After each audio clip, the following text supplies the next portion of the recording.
Shalom, chers bien-aimés. C'est Pasteur Isaac Alongi de France. Soyez bénis. Nous sommes dans les familles Tabernacle Jésus t'aime. Nous sommes sur Facebook. Les familles Tabernacle Jésus t'aime. Avec votre frère, Pasteur Isaac Alongi de France. Nous sommes sur YouTube. Isaac Alongi Ministries. Soyez bénis. Et venez vous abonner sur bien-aimés.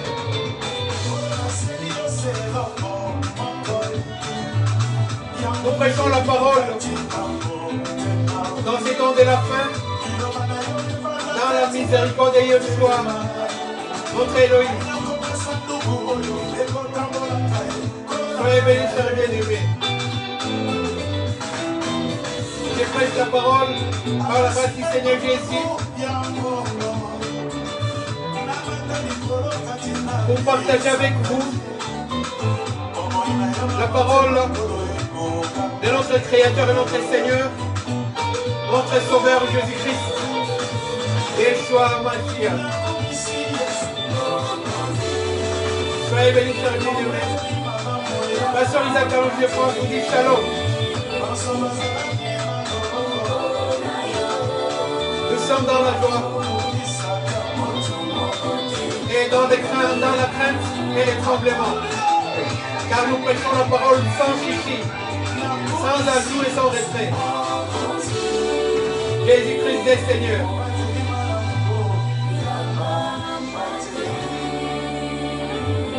Excellent bonjour. Jésus est le même, hier, aujourd'hui, éternellement.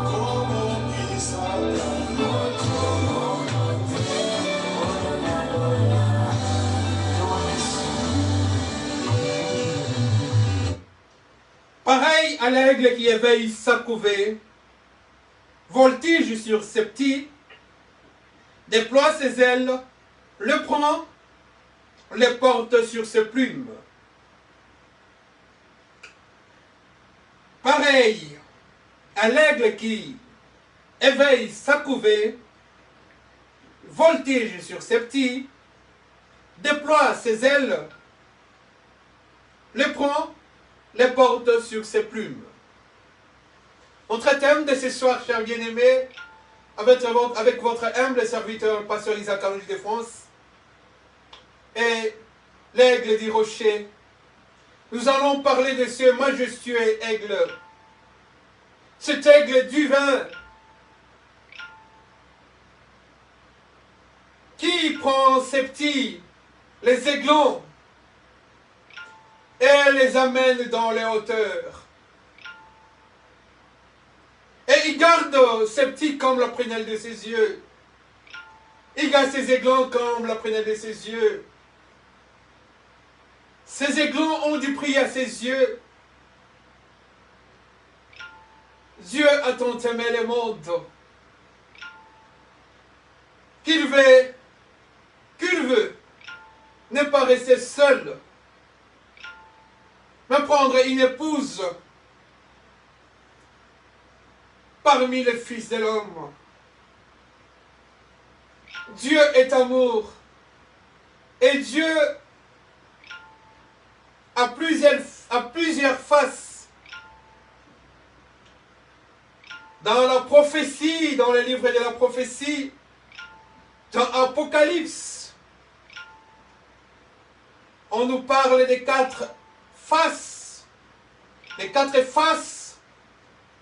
d'Élohim. Il s'appelle Élohim parce que dans sa dispensation, il utilise quatre faces. Tantôt comme les lions, c'est-à-dire les rois des gloires, le roi des rois, le roi majestueux, les lions de la tribu de Juda. Il prend la face de l'homme, lui, qui s'est fait chair, lui, la parole, créatrice de toutes choses visibles et invisibles. cette parole s'est faite homme. Et cette parole est devenue faire l'intermédiaire, l'intercession, la réconciliation entre l'homme et Elohim. Cette parole s'est faite chair pour se donner un sacrifice, parce qu'il n'a accepté ni holocauste ni sacrifice, mais c'est cette parole qui s'est faite chair. Il a dit, l'heure est venue où le Fils de l'homme sera livré. Cet homme de Jésus, il prend la face de l'homme. Parce que la Bible nous dit, il y a un seul intermédiaire entre Dieu et l'homme, Jésus-Christ homme. Il y a un seul avocat auprès du Père, Jésus-Christ homme. Voilà la face de l'homme. Et la Bible nous dit qu'une troisième face, c'est celle du bœuf.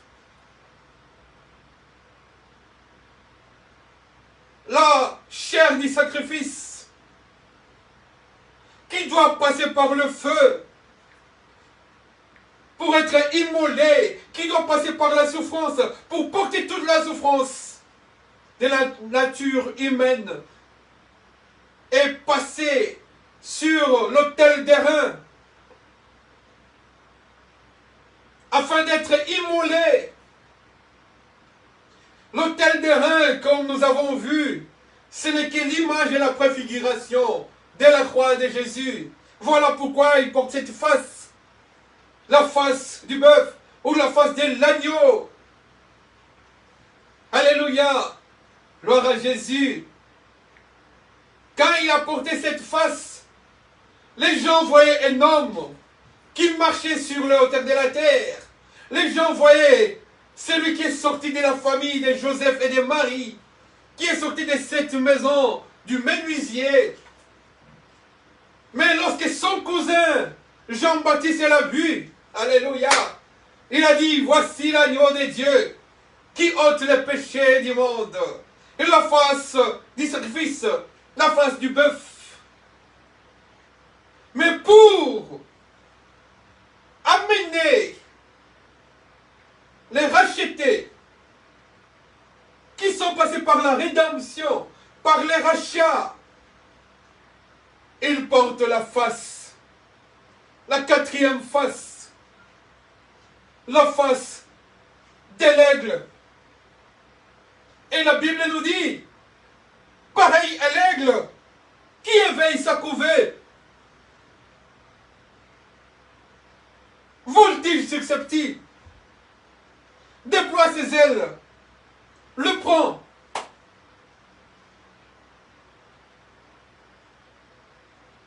ne porte sur ses plumes. L'aigle est un oiseau majestueux. L'aigle est un oiseau mystique. L'aigle est un oiseau royal. L'aigle est un oiseau divin. L'aigle est la face du Seigneur. Dans son aspect de l'enlèvement de l'Église. Car cet aveugle né était guéri lorsqu'il a vu, on l'a amené devant les autorités de cette époque pour qu'ils puissent renier que ce n'est pas cet homme qui l'a guéri. Ils l'ont menacé, ils ont cherché à l'influencer. Ils ont appelé ses parents. Est-ce que c'est lui? Il dit oui, c'est lui. Demandez-lui comment il a vu. Cet homme était touché par l'aigle. L'aigle a une vision panoramique lointaine.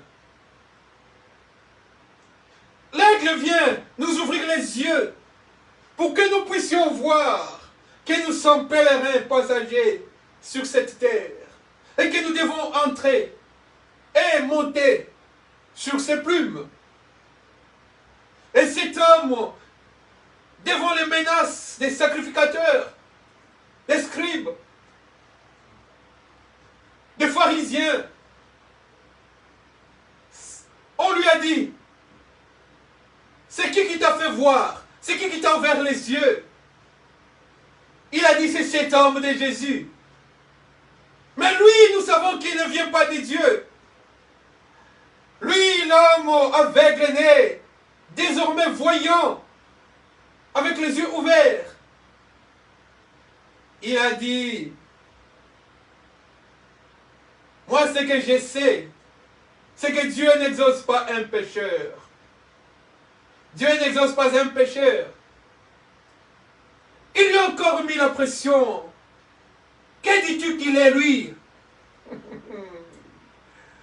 L'aveugle a dit, c'est un prophète. Alléluia. Voilà les yeux ouverts de cet homme aveugle a vu que Jésus était un prophète. Parce qu'un prophète voit. Et cet homme a vu que Jésus était un prophète. Pas seulement le prophète simple, majeur, mais le prophète des prophètes. C'est lui qui vient avec sa parole pour éveiller, s'accouver, c'est-à-dire ses aiglons. Il vient voltiger sur ses petits pour les porter sur ses plumes. Et l'aigle amène les aiglons dans les hauteurs pour les entraîner à la hauteur. La Bible nous dit, affectionnez-vous aux choses d'en haut. Nous, enfants de Dieu qui aimons Jésus comme prophète, nous devons vivre dans les hauteurs de la parole. Dans les hauteurs, c'est-à-dire dans la parole de l'enlèvement. Nous devons nous entraîner déjà à l'enlèvement. Parce que l'aigle prend ses aiglons pour les montrer que vous devez vivre dans les hauteurs. Il est lâche là dans les hauteurs pour qu'ils apprennent à voler tout seuls. Dans les hauteurs. Et j'aime beaucoup ce que... J'aime beaucoup ce que Job a dit. Job, il dit ceci. Job 39, verset 27, la Bible nous dit ceci.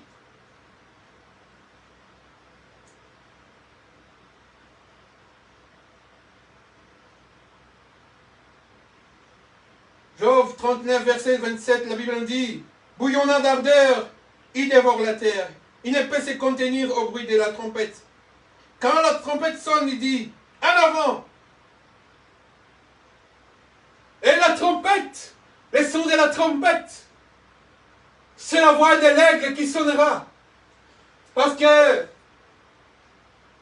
la parole de Dieu nous dit qu'au son de la trompette, nous irons à sa rencontre. Ayant déjà été entraînés par la parole de Dieu.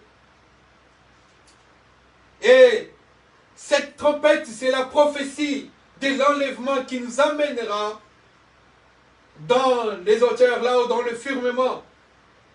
Et comme nous sommes des aiglons, déjà entraînés pour voler plus haut, nous ne serons pas lourds.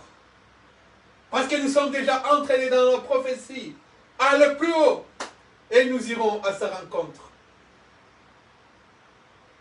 Je vais continuer cet enseignement les jours où Dieu voudra que je puisse entrer encore en profondeur. Je suis pasteur Isaac Alonji de France. Que Dieu vous bénisse. Jésus-Christ est Seigneur. Soyez bénis, chers bien-aimés. Nous sommes les enfants de Dieu, les aigles de Dieu.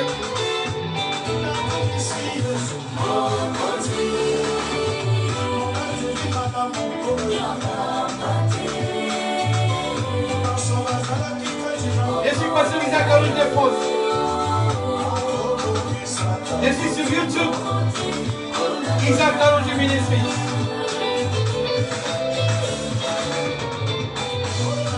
Et nous sommes sur YouTube.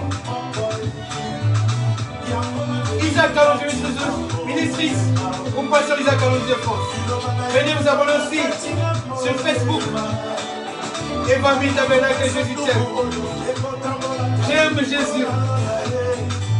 Nous prêchons la parole des règles pour amener les aiglons à monter.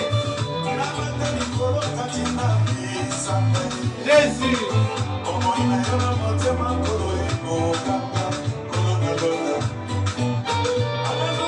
Soyez bénis, champions de main grand shalom.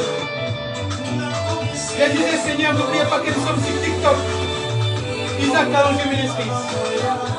N'oubliez pas aussi que nous sommes dans réel. Isaac Kalonji Ministries. Nous sommes dans Évangile Tabernacle Jésus t'aime sur Facebook. Nous aimons la parole pure, sans piquer. Évangile Tabernacle, le ministère qui prêche la parole sans fantaisie. Que Dieu vous bénisse. Venez vous abonner sur YouTube. Isaac Kalonji Ministries de France. Soyez bénis. Au nom de Jésus-Christ. Amen.